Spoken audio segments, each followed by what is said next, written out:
So from your own perspective, Kasuna, what is game design? Game design is, to me personally, is that moment where the player forgets they're playing a game, and that's where I consider good game design. Where Yeah.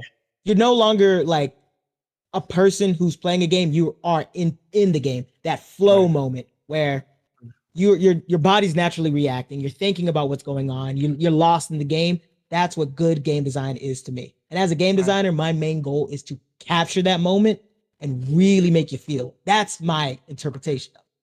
Now, Right.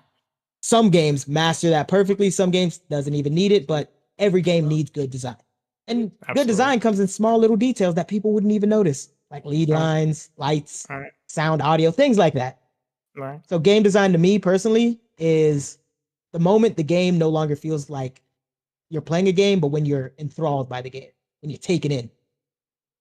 Absolutely. Absolutely. Your I boy's well agree. spoken. Your boy's well spoken. Yeah, no, no. Oh my gosh. Yeah. Give my Oscar. No, but no, I Thank you. agree, Thank right? So um I liken it to magic, right? It's you. literally like being a Ooh, magician, right? Where you're like your whole purpose is to trigger the player's senses in an attempt to make them feel and or experience like some kind of desired effect, right? So exactly.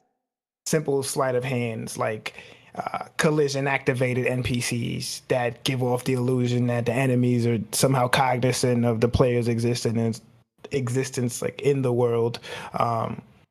You mentioned before, and to add to that, like ambient sounds, right? That sell the idea of life in the environment.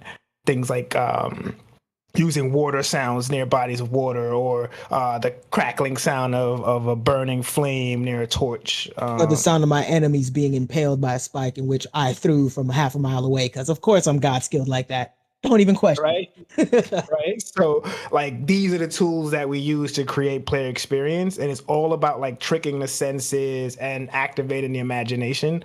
Um, and that to me is what game design is in a nutshell. Like it's a magic show, right? It's like being, Chris Angel. It's like being Houdini. It's like any illusionist you can think of. Just the idea of just enamoring the senses and, like you said, pulling that person into that world and giving them an experience.